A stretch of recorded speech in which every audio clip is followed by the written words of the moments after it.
Donc on va vous faire la démonstration du Q6, un échographe version humaine, dans cette version du moins, avec une sonde micro-convexe, une petite convexe, 5, 6, 5 MHz jusqu'à 8,5. Et on va vous démontrer un petit peu le fonctionnement de la machine, pour comprendre comment c'est configuré. Donc en fin de compte, là, c'est la version qui n'est pas tactile, donc c'est la version clavier. Alors, une chose très importante,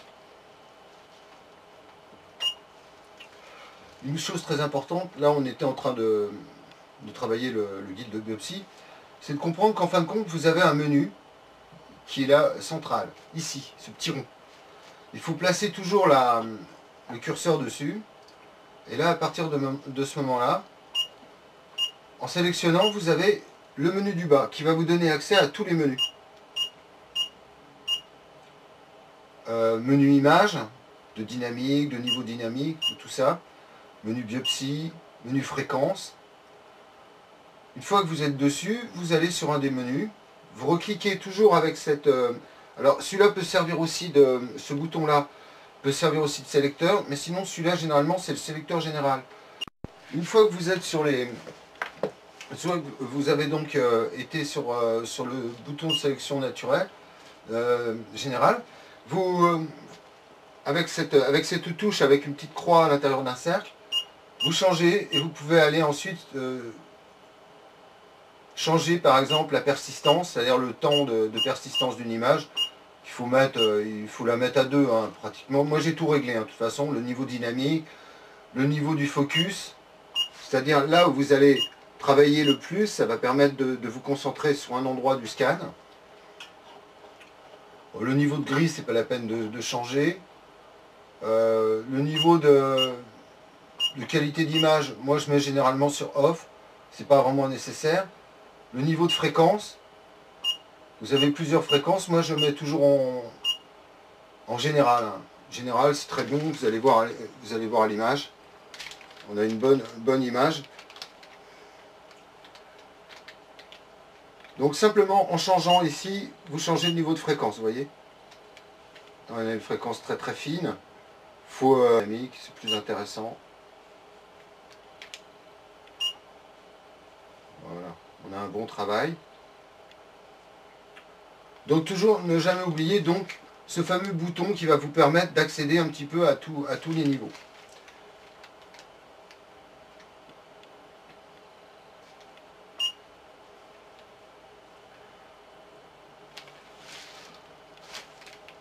Alors vous avez aussi un bouton qui est le bouton Freeze d'imagerie, qui vous permet de freezer une image. Et vous allez ici, quand vous mettez en freeze, vous remarquerez qu'il y a ici une petite bande. En fin de compte, c'est le ciné-loop, c'est-à-dire c'est toutes les images qui sont enregistrées au fur et à mesure. Et là, vous avez d'ailleurs un sélecteur pour sauver le ciné-loop. Ici, dans cet espace, il va sauver à la fois les photos et les vidéos. L'autoplay, vous voyez, si on se met sur autoplay, déjà simplement en sélectionnant comme ça, vous allez voir toutes les images qui sont à l'intérieur que vous pouvez sélectionner. Vous pouvez sauver une image d'ailleurs, ici, hop, il va la sauver, vous appuyez, vous revenez sur le menu général. Si vous avez ici le sauvetage d'image, okay. La sauvegarde d'image. Là on revient en mode normal, et on a à nouveau notre menu, fréquence, persistance, niveau dynamique. Alors vous avez aussi un bouton qui s'appelle Depth, c'est la profondeur de scan. Là vous êtes dans les premiers centimètres. Et là vous allez au maximum de la puissance de la sonde en termes de profondeur de scan. Vous avez aussi le mode TM, le mode temps mouvement, bon, en cardio bien sûr, pour faire un cycle. Vous rappuyez sur le mode B pour sortir. Vous appuyez. Ensuite vous avez un menu mesure qui va vous sortir aussi les grandes mesures obstétriques, les mesures rénales, qui peut vous faire aussi des mesures qui sont des mesures standardisées en fonction des mesures que vous allez faire. Mesure distance. Alors par exemple, vous allez sur distance. Voilà, hop. Vous cliquez, vous avez mesure distance, vous avez un premier curseur. Vous en faites... Ah, attendez, petite erreur. On va refaire une mesure distance, il va nous ressortir à nouveau. Vous faites une mesure distance. On appuie. On a un premier curseur.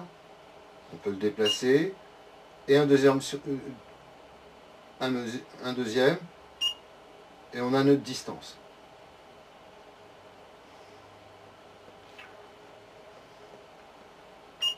Ensuite, vous faites Clear. C'est ce bouton juste en dessous de Q, de Q sono, pour revenir en arrière. Maintenant, on va utiliser aussi le guide de biopsie pour que vous connaissiez un petit peu tout. On va revenir en mode B. On enlève le freeze. On revient en mode B. On va sur notre bouton général. On va aller chercher dans le menu, le menu global. Guide de biopsie. Et on met On. On fait OK. Ça nous sort deux barres. C'est-à-dire une barre de biopsie et notre mesure habituelle hein, sur tous les scans ici. Donc on l'ouvre et on fait Verify. On reclique. On fait par exemple A. Et ça va vous permettre à la fois de déplacer votre barre de biopsie. Alors là par contre on va la déplacer vers la droite. Ah, c'est là en fin de compte. Pour la remettre par exemple au milieu.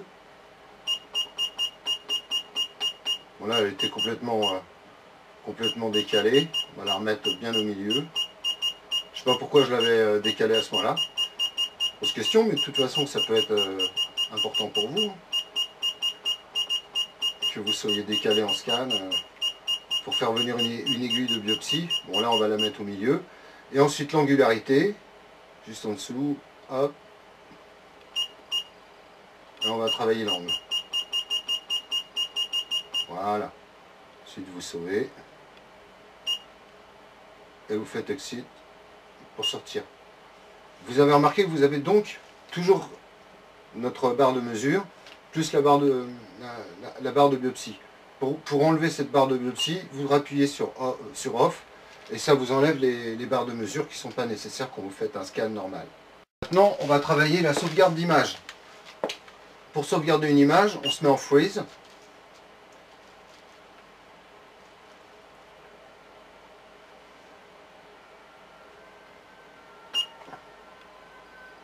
Et on appuie sur ce bouton.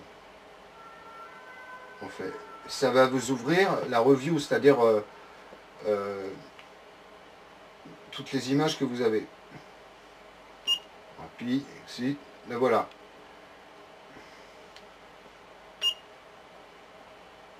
Vous allez ici, vous la sélectionnez.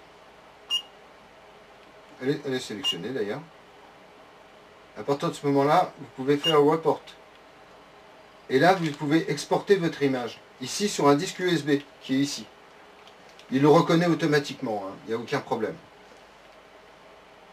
Faites OK. On est toujours sur cette image qui est là, sur cette partie droite. C'est là où toutes les images sélectionnées sont sauvegardées. Maintenant, si elle est toujours sélectionnée, c'est-à-dire allumée, vous voyez, si j'appuie une fois, ça s'éteint. Une fois, ça s'allume. Quand c'est allumé, vous faites Print. Et là, vous avez un rapport. À l'intérieur de ce rapport, qui n'a pas été encore... on n'a pas encore marqué la date d'examen, le nom. On peut l'éditer, ce rapport, avec Edit. Sinon, à partir de là, vous pouvez imprimer ici Print, comme vous voyez là. Il suffirait d'appuyer après sur l'outil de sélection, c'est-à-dire la barre avec la croix. Et vous pouvez imprimer sur une imprimante standard, qui coûte pas cher, mais bon, manifestement aussi, ça coûte de l'encre. Vous savez, les imprimantes papier A4, sans problème. faites OK, on sort.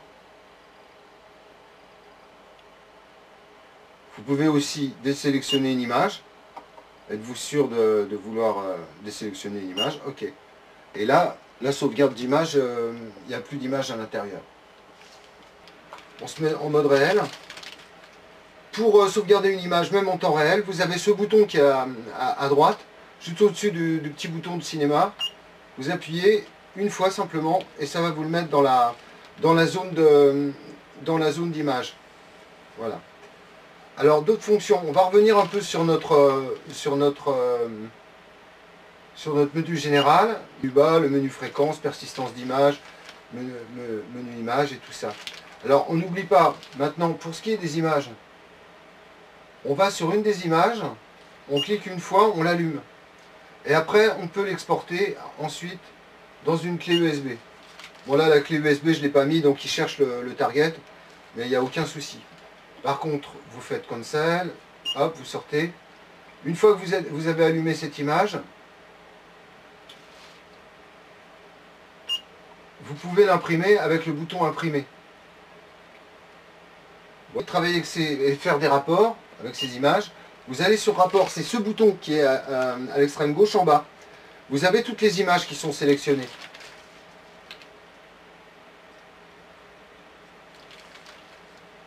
Vous pouvez faire un rapport. Ah, c'est vrai que pour faire un rapport, il fallait que je sélectionne une image, mais qu'importe.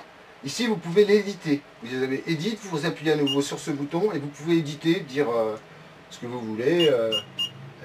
Là, je fais n'importe quoi. Vous sauvegardez, sauvez, faites OK. Hop, ça y est, c'est marqué. Ce que j'ai marqué, OK. C'est ça. Et met sur une imprimante USB classique. Vous avez aussi des sorties analogiques, mais enfin c'est plus pratique de sortir sur une image analogique. Ce qu'il faut, c'est que vous fassiez petit à petit à l'ensemble de l'architecture, vous voyez.